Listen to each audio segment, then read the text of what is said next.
today, and yun po, we're very excited to answer your questions. Okay, let's set the ball rolling. Start it off with Lisa Marina, so Sunstar. This is for Direk Irene. We're such big fans. Yeah. You also wrote the script for the movie. Was this like matagal na ba to in your head, and how was the process like, the concept? Parang years ago, meron na akong parang idea kasi may nabasa akong essay about different kinds of breakups. And then, when an opportunity came along na parang naghahanap ulit ng concept for a love story, I was thinking na parang gusto kong i-challenge yung sarili ko because marunong pa ba ako mag-love story after the pandemic? Siyempre, iba na yung iba na yung concerns ng mundo, iba na yung So what are the new things that I can tell about a love story, or how is it going to be told in a different way? So kaya nangyari na what if puro breakups naman yung point of view ng isang love na kwento. Yun. For Julia naman, it's been a while since we last saw you on the big screen. I'm sure there have been several materials given to you for consideration, but made you say yes to this one in particular? Si Direk Irene po. May magic po talaga si Direk Irene. My style po kasi pag alam mo naman, may style.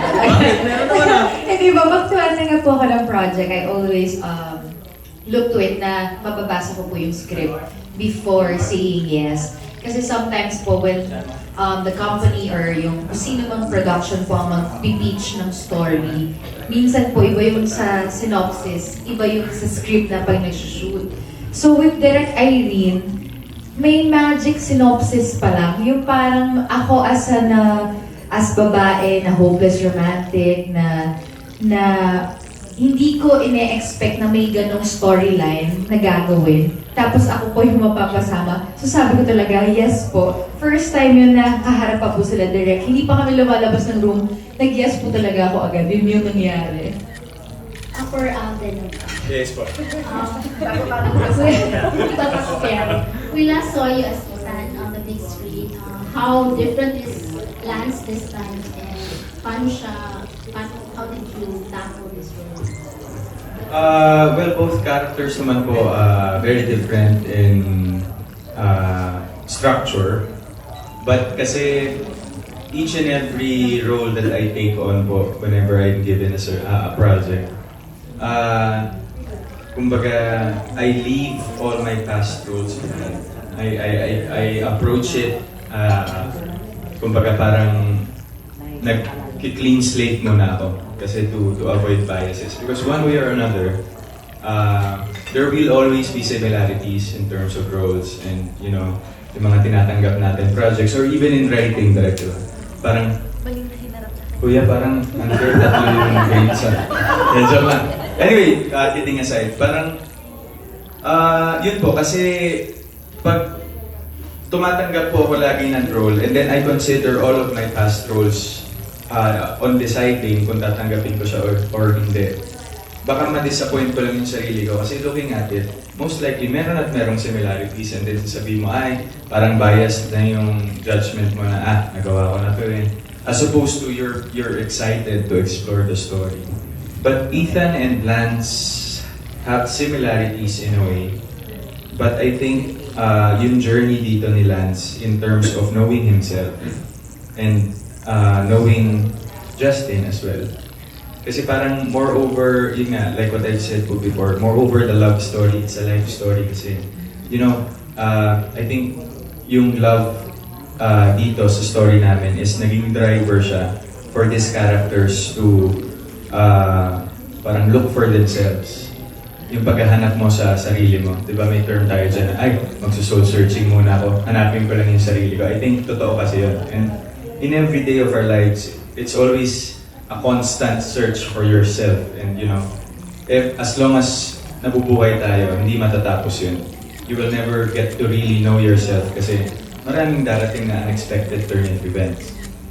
So, what I like about Lance is, yung, yan, kung kita niyo po sa trailer na pa-happy-go-lucky, walang pakialam sa mundo guy.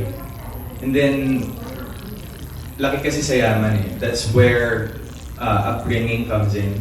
Yung sa kwento ng buhay kapag yung isa galing sa hindi ganun ka-okay na childhood, tas yung isa laki sa yaman.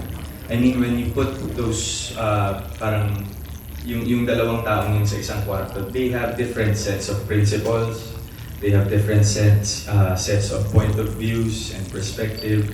So at some point, you can't blame these people. Kasi ganun sila lumaki eh. So can you blame them that lumaki sila na ganun yung standards na kinalakihan nila?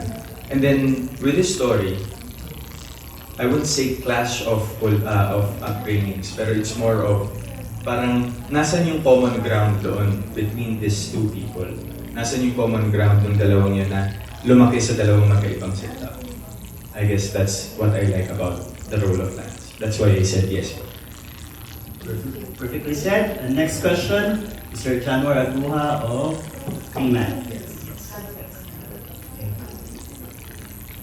Hello, good afternoon. So I have a couple of questions because first question is that from what I see, Direk Irene has a very unique approach in her movies because she's also a director and writer. So I have a question for Julia and ALDEN. So how was working with Direk Irene different from the other directors that you worked with before? One for the books. Kasi bukod po dun sa style ni Direk Irene na sana lagi ko pang ma-experience, hindi lang with Direk Irene. Siguro yung magic na ni Direk Irene, yung listening director po, and collaborative in a way. May mga session na syempre buo na kay Direk Irene yung vision niya, and then the character is strong na, kumbaga strong, buo na yung characters sa buong kwento. Pero pag may mga tinatanong kami, nakikinig siya, and as an actor po, medyo malaking bagay yun kasi nafe-feel namin na involved kami dun sa film. So kami din, while playing it, mas lalo namin na-enjoy kasi it's as if kasama kami at parte kami nung skin ng character. So yun po. I've worked with Direk Irene na po even way before she became a director. So parang yung 10,000 hours, yung movie ko ni Kuya Binoy, tapos assistant director po ni Direk Joyce nun si Direk Irene. And then first project ko po with Direk was Imagine You and Me. So, Destined to be Rose. Destined to be Rose. Destined to be Yours. Ang dami na po kasi, pasensya na po kayo. So, dun po yung first project namin together. And mas nakilala ko po si Direk Irene kasi nung naging director ko na siya. So, yung values ni Direk when it comes to work ethics and her vision of how a story should be told is what captivates me about her work. So with this movie, this is our first film na director ko po si Direk Irene. And you know, after being in the process po of everything from the script readings, the exercises Jules and I did with her for us to reach this certain level of comfort, to the shoot dates, to the post, to watching the actual film, nakita ko ng full circle yung interpretation ko kay Direk Irene before, ever since I've met her. So, true enough, I was never wrong. And I'm very glad and happy na tinanggap ko to, you know, to have worked with Jules also. Kasi kung hindi, parang, ano siya, pagsisisihan ko, hindi ko tinanggap. Ako may add pa ako. Sorry, birthday mo, Direk. Si Direk Irene din, normally po kasi director and actor, talagang may relationship agad kapag may project. But ang isa pang gift ni Direk Irene na isa siya sa mga nakita kong ganon. At masasabi kong siya talaga lang yung nakita kong ganon ka to the extent na sobrang mahal niya yung team, yung off-cam crews. Lahat may bosses, so lahat na-empower. So hindi lang kami as an actor yung na-excite to work. Everybody collaborative. So lahat parang, alam niyo sa school na may project kayo, tapos lahat kayo nag-input. Parang ganun yung dating ng team namin sa movie na to. Yan po. Birthday mo, Direk? Yes po. Happy birthday to you. Joke lang po yun. Okay, okay. Follow-up Pero question po. malapit na. Yes. So Direk, Irene. So I just have a question because you write the movies and you direct them.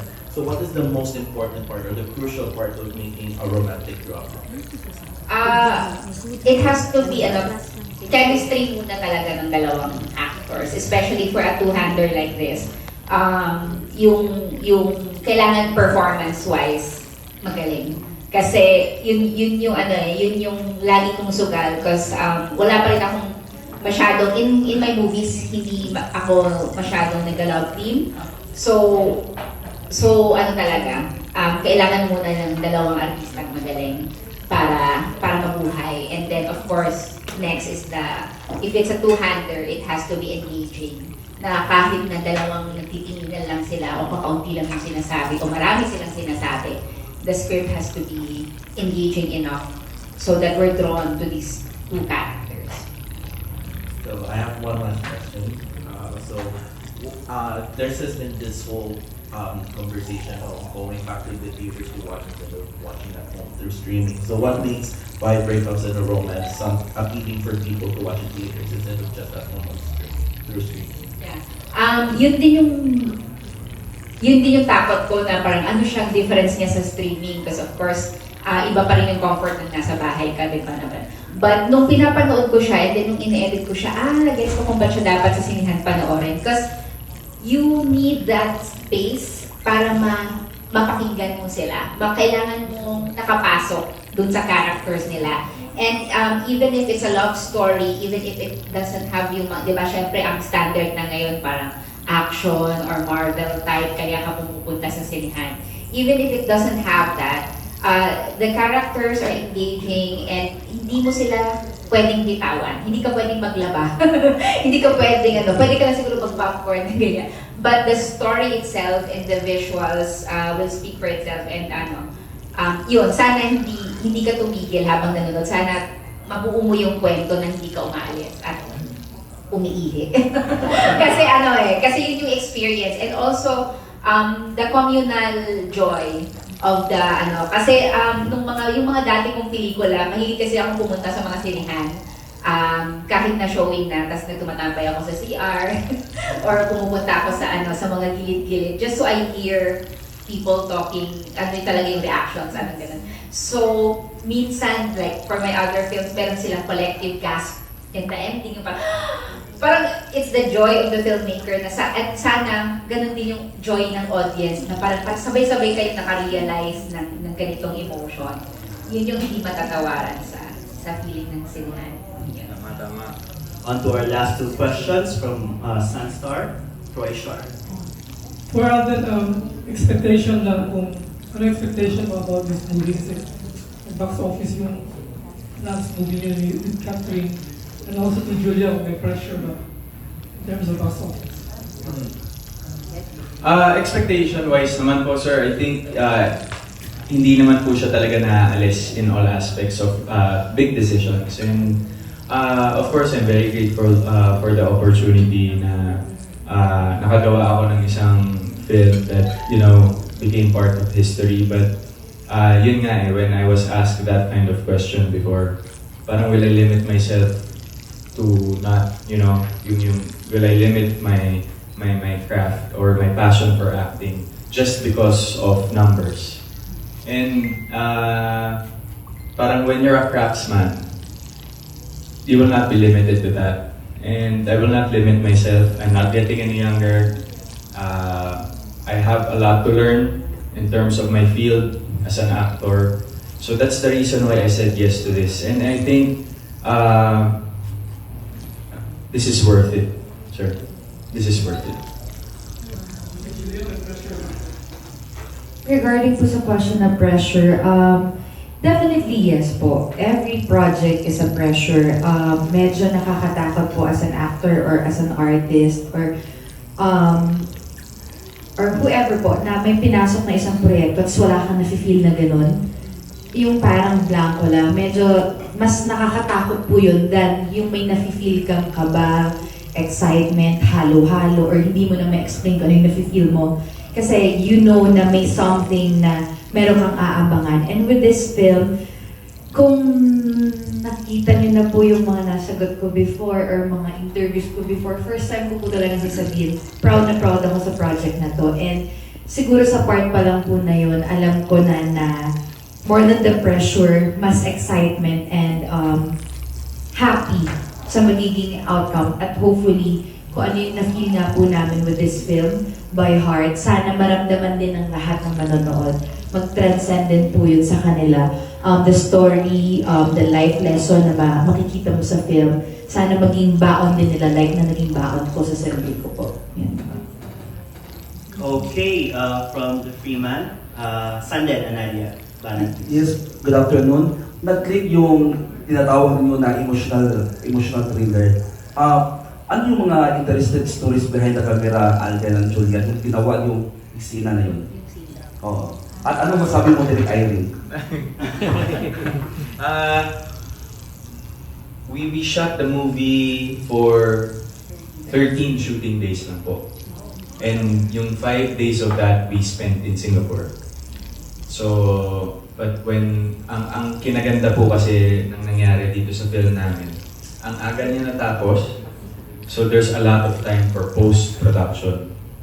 So, pinulido ng sobra ni Direk Irene and her team yung pelikula, and I think yung mga interesting stories off-cam is parang